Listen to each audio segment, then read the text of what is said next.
निर्मल वर्मा द्वारा रचित चीड़ों पर चांदनी। भूमिका। अरसे बाद अपने इन स्मृति खंडों को दोबारा पढ़ते समय मुझे एक अजीब सा सूनापन अनुभव होता रहा है।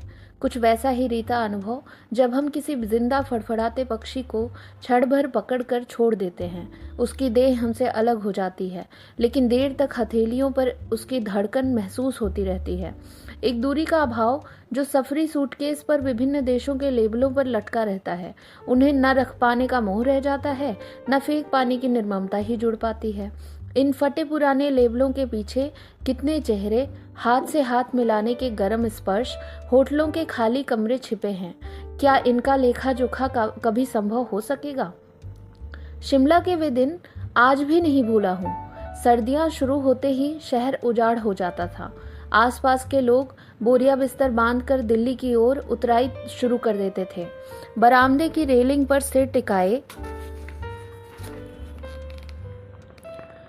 हम भाई बहन उन लोगों को बेहद ईर्ष्या से देखते रहते जो दूर अजनबी स्थानों की ओर प्रस्थान कर जाते थे।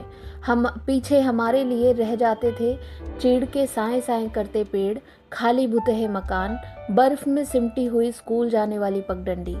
उन सूनी कभी न खत्म होने वाली शामों में हम उन अजाने देशों के बारे में सोचा करते थे जो हमेशा दूसरों के लिए हैं, जहां हमारी पहुंच कभी नहीं होगी। तब कभी कल्पना भी नहीं की थी कि एक दिन अचानक अपने छोटे से कमरे, ग्रामोफोन, कागज पत्रों को छोड़कर बरसों सात समुंदर पार रहना होगा। बचपन में मेरा एक प्रिय प्राइवेट खेल था, कुछ कुछ मॉर्बिड भी। रात को नींद की प्रतीक्षा करते हुए मैं सहसा अपने आप से पूछता था, फर्ज करो अगले 5 मिनट में तुम मर जाओगे, इस बीच तुम कौन सी चीजें याद रखना चाहोगे? मैं तब कुछ इतना घबरा जाता कि जल्दी जल्दी हड़बड़ाहट में कुछ भी याद नहीं आता था। आज यदि मैं अपने से यह प्रश्न पूछूं तो मुझे निश्चय है कि स्मृति अनायास उन वर्षों और उनसे जुड़ी घटनाओं के आसपास घूमती रहेगी, जिसके कुछ अंश इस पुस्तक में संग्रहित हैं। यह बात दूसरी है कि 5 मिनट की मोहलत इस प्रक्रिया में 1-2 घंटे तक खिंच जाती है।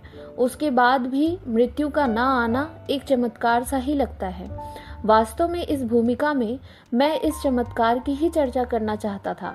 इन यात्राओं में अनेक ऐसी घड़ियां आई थीं जिन्हें शायद मैं आज याद करना नहीं चाहूँगा, लेकिन घोर निराशा और दैन्य के क्षणों में भी यह ख्याल कि मैं इस दुनिया में जीवित हूँ, हवा में सांस ले रहा हूँ, हमेशा एक मायावी चमत्कार सा जान पड़ता था।